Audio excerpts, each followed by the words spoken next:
Hello everyone, welcome back to the Joe Flynn Show. I'm here joined by Al Omega, who you best know from his online of YouTube of Creature Features.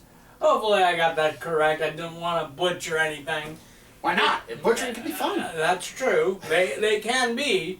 Chopping up the human limbs left and right, especially mine. Long pork. Yeah. So, like, for everyone who knows, Al's been doing this for a long time. 12 years now. 12. 12 years. Oh, hey, I'm almost a senior. I'm at 18, so... You're not a senior, you're still as young as you feel. That's true. You're as young as the bodies you steal. That's right. Very true, Al. So, again, what was the first film you played?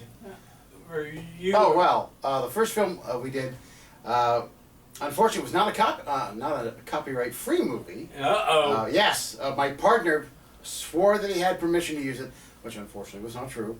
But it was Frankenstein. We actually went with the original Frankenstein with Boris Karloff and an unaccredited version of it? No.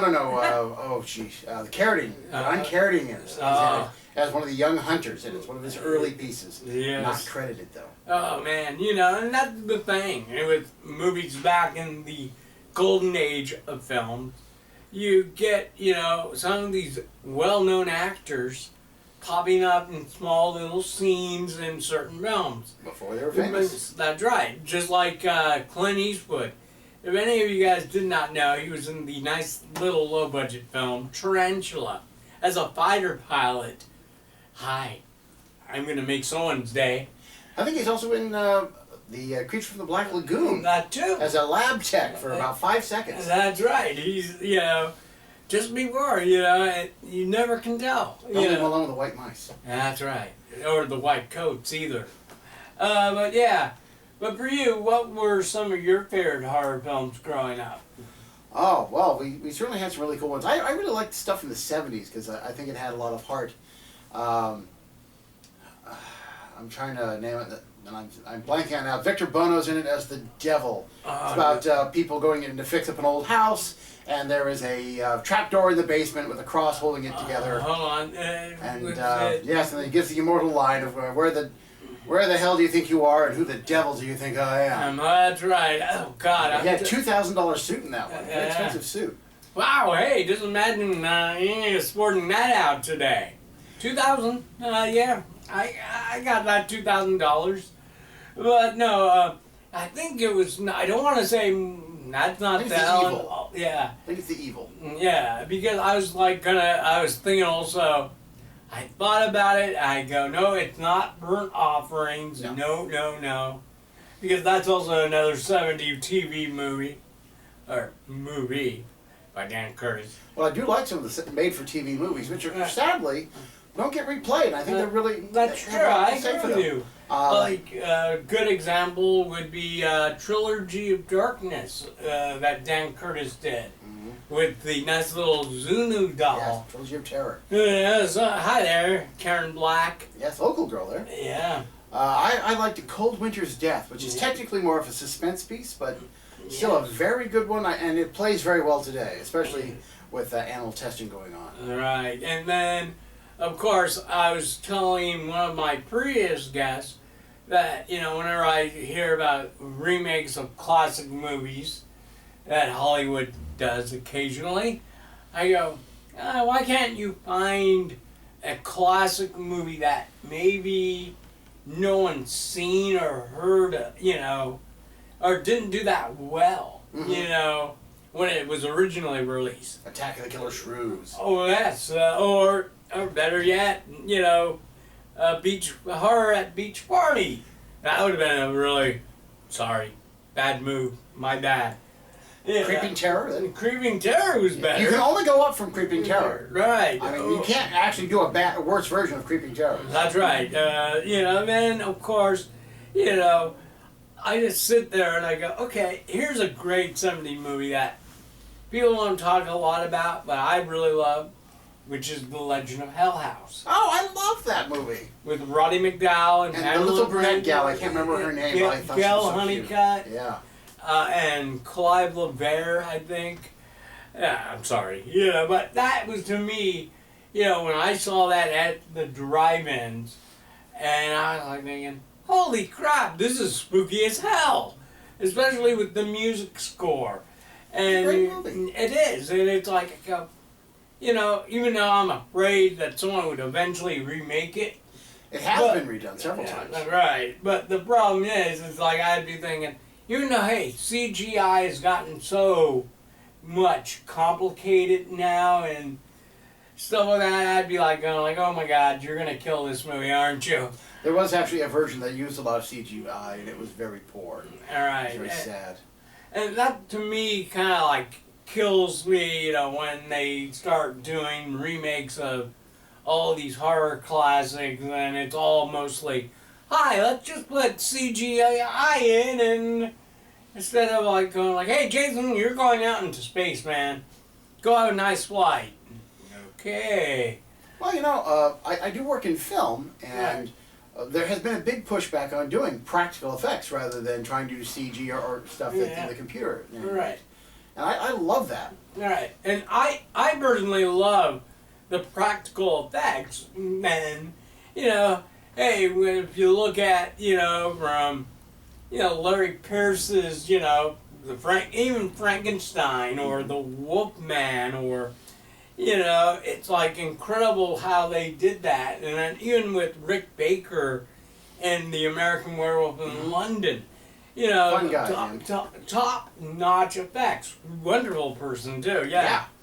Because for some of you people who don't know, Rick Baker, the couple of years ago, won the Achievement Award at Monsterpalooza. Ooh. And I have that on film, so it was Awesome. kind of incredible seeing David Naughton and Rick Baker and John Landis all being there and stuff like that, celebrating. And it's like crazy. So, what's the next film you're going to be playing on Creature Features for people? Well, Saturday night here, tonight's film is, Death Moon. Gee, blanked on it so bad. Blanked it out of my mind. 1978's Death Moon, which is a werewolf movie for Halloween. Yes, Halloween. And it's incredibly bad. Yes, I remember it. But I don't remember, again, there are some of those 70s movies, you go like, okay, hey, ants, how you doing? Okay, who came up, it's sort of like growing up, watching a movie like Foods of the Gods. Oh, yes. And the animals. Yes, so the animal movie, and like all of a sudden you see these giant, you would think, a little rat ain't gonna hurt you. But when it becomes the size of a house, you kind of want to get, I'm going to move away. Or the wasp, or, whatever. Deer. Deer. Hey, frogs. Come on, Frogs, join the there you party. Least violent horror movie ever, probably. Probably. You never actually see any violence of any kind. That's true. All you do is see some frogs hopping about. And that's it. That's about it. And then, of course, someone drowning in quicksand. But hey, it's all Hollywood magic, I tell you. Yes. And then, of course, it's really odd, seeing some, you look back and you look at some of the movies from the 50s and you just go like, man, that's kind of odd. I didn't remember that scene, But then, of course, what was your thoughts on this film? I'm going to give you a good little Christopher Lee movie. Horror Hotel. Horror Hotel. A.K.A. City of the Living Dead. Oh, okay. Yeah, I haven't seen that one in so long, I can't remember too much about it. It's the one where there are basically a cult of witches. Oh, gosh, that's really... And basically they send this young gal out, like young as Max, we'll just use my camera associate, out to this village, and she disappears. Right. It's a funny thing with that, because I've sat down to specifically watch that like 3 different times, and something always happens and I have to stop. So I've never actually got to see the end of it. Uh-oh. So, It's kind of like the King in Yellow. I don't know what it is. I don't get to finish that one. Well, hey, it's like, it's special. But it's a very young Christopher Lee in that role. Yeah, he is. You know, you're like thinking, wait a minute, he's definitely the bad guy in this. But, you know... That is relative. Well, that's true. You can't really tell. He's just a good-looking guy trying to, you know, do something fun. So, Al, do you have a website so people can find you? Of course, you can always see me at thecreaturefeatureshow.com, where, of course, a lot of the interviews wind up, and you can see the last 4 or 5 shows that I've done, and check them out. And, you know, I think we're the only show that shoots in 4K. Yeah, I think so. Only 4K horror host. Yeah, we're something. We're special. We're special sometimes. That's right. We're a special bunch.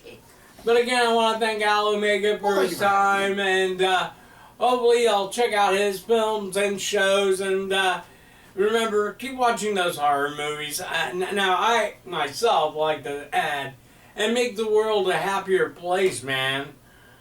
You know, go see something. That's right. Yes. But thank you again. Oh, thank you. You're welcome. Support your local horror and support your local theaters. That's right.